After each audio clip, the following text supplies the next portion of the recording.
ഞാനിന്ന് ചെയ്യാൻ പോകുന്നത് ചോക്ലേറ്റ് ഗനാഷിൻ്റെ റെസിപ്പിയാണ്. അപ്പോൾ അതിന് വേണ്ട ഇൻഗ്രീഡിയൻസ് ആണ് ഞാൻ ഇപ്പോൾ എടുത്ത് വെച്ചിരിക്കുന്നത്. ഇതിൽ ഒരു 100 ml വിപ്പിംഗ് ക്രീമാണ്, പിന്നെ ഒരു 100 ml ചോക്ലേറ്റ്. ഇത് മിൽക്ക് ചോക്ലേറ്റ് ആണ് കേട്ടോ ഞാൻ എടുത്തിരിക്കുന്നത്.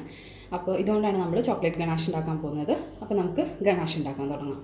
ആദ്യം ഒരു പാൻ അടുപ്പത്ത് വെച്ചിട്ടുണ്ട്. അതിലേക്ക് ഞാൻ 100 ml വിപ്പിംഗ് ക്രീം ഒഴിച്ചു കൊടുക്കുകയാണ്. അപ്പോൾ ചെറിയ പാൻ ഉണ്ടെങ്കിൽ അത് എടുത്തോളൂ കേട്ടോ. എൻ്റെ കയ്യിൽ ചെറിയ പാനൊന്നും ഉണ്ടായിരുന്നില്ല, അതുകൊണ്ടാണ് ഞാൻ കുറച്ച് വലിയ പാൻ എടുത്തത്. വിപ്പിംഗ് ക്രീം നല്ലോണം ഒട്ടും വേസ്റ്റ് ആക്കാണ്ട് ഫുള്ള് ഞാനിതിലേക്ക് ഇട്ട് കൊടുത്തിട്ടുണ്ട്. അതിനുശേഷം നമുക്ക് ഗ്യാസ് ഓണാക്കാം. തീരെ ലോ ഫ്ലെയിമിൽ വെക്കണം കേട്ടോ. ചെറിയ തീയിൽ വെച്ചതിന് ശേഷം നല്ലോണം ഇളക്കി കൊടുക്കുക. അപ്പോൾ ഇതാ ഞാൻ വിപ്പിംഗ് ക്രീം ഒഴിച്ചു കൊടുത്തിട്ട് നല്ലോണം മിക്സ് ചെയ്യുന്നുണ്ട്. ഇങ്ങനെ മിക്സ് ചെയ്തുകൊണ്ടിരിക്കണം കേട്ടോ, കൈ വിടരുത്. അപ്പോൾ ഗ്യാസ് ലോ ഫ്ലെയിമിൽ വെച്ച് നമുക്ക് നല്ലോണം മിക്സ് ചെയ്തുകൊണ്ടിരിക്കാം, ചെറുതായിട്ടൊന്ന് ബബിൾ വരുന്നവരെ. ഇതപ്പോൾ നമ്മുടെ വിപ്പിംഗ് ക്രീം ചെറുതായിട്ട് ബബിൾ വന്നു തുടങ്ങി. ഇതപ്പോൾ നിങ്ങൾക്ക് കാണാൻ പറ്റും. ഞാൻ ജസ്റ്റ് ഒന്ന് പോസ് ചെയ്ത് കാണിച്ചു തരാം. കണ്ടോ, ഇതവിടെ ചെറുതായിട്ട് ബബിൾ വന്നു തുടങ്ങി. അപ്പോൾ ഇതാണ് കറക്റ്റ് സ്റ്റേജ്. അപ്പോൾ നമുക്ക് ഇത് വന്നതിന് ശേഷം നമുക്കിതാ നമ്മുടെ ചോക്ലേറ്റ്, മിൽക്ക് ചോക്ലേറ്റ് ആണ്, 100 ഗ്രാം തന്നെയാണ്, സെയിം ക്വാണ്ടിറ്റി തന്നെയാണ് കേട്ടോ. അതും കൂടി ഇതിലേക്ക് ആഡ് ചെയ്തതിന് ശേഷം നമുക്ക് ജസ്റ്റ് ഒന്ന് മിക്സ് ചെയ്തിട്ട് ഗ്യാസിൻ്റെ ഫ്ലെയിം ഓഫ് ചെയ്യാം.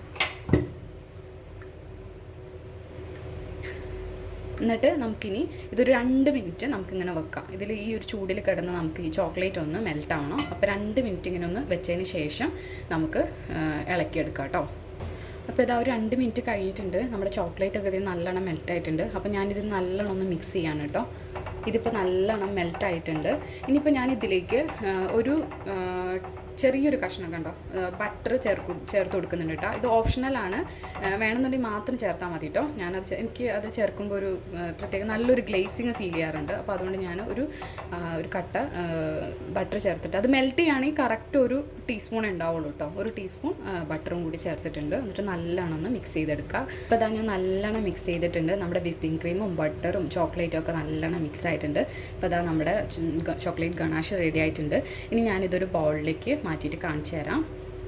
അപ്പോൾ ഇതാ നമ്മുടെ ഗനാഷ് റെഡി ആയിട്ടുണ്ട്. കണ്ടോ, നല്ല ഗ്ലേസിങ് ഉണ്ട്. ഇപ്പോൾ ആ ബട്ടർ ചേർത്തതിൻ്റെ ഒരു ഷൈനിങ് ആണ് കേട്ടോ ഇത്. അപ്പോൾ നിങ്ങൾക്കിപ്പോൾ ഇത് ഡയറക്റ്റ് കേക്കിലേക്ക് ഒഴിക്കാൻ വേണമെന്നുണ്ടെങ്കിൽ, കേക്കിൻ്റെ ടോപ്പിംഗ് ആയിട്ടാണ് ചെയ്യാൻ ആഗ്രഹിക്കുന്നതെന്നുണ്ടെങ്കിൽ ഇപ്പോൾ തന്നെ ഇത് മേളിൽ ഒഴിച്ച് നമുക്ക് ഡെക്കറേറ്റ് ചെയ്യാം. അതല്ല നിങ്ങൾക്ക് വിപ്പിഡ് ഗനാഷായിട്ടാണ് ചെയ്യാൻ താല്പര്യമെങ്കിൽ ഇത് ഫ്രിഡ്ജിൽ വെച്ച് കുറച്ച് മണിക്കൂറോളം നല്ലോണം തണുപ്പിക്കുക. അതിനുശേഷം നിങ്ങൾക്ക് വിപ്പ് ചെയ്തിട്ട് കേക്ക് ഡെക്കറേറ്റ് ചെയ്യാനായിട്ട് ഉപയോഗിക്കാം. പിന്നെ അതുപോലെ തന്നെ നമുക്കിത് സ്റ്റോർ ചെയ്തതിന് ശേഷം 2 ദിവസം കഴിഞ്ഞിട്ട് നമുക്കിത് ഉപയോഗിക്കാൻ പറ്റും. അപ്പോൾ കട്ടയായിട്ട് ഫീൽ ചെയ്യുന്നുണ്ടെങ്കിൽ നിങ്ങൾ ജസ്റ്റ് ഡബിൾ ബോയിലിംഗ് പ്രോസസ്സ് വഴി ഇതൊന്ന് മെൽറ്റ് ചെയ്തെടുക്കുക.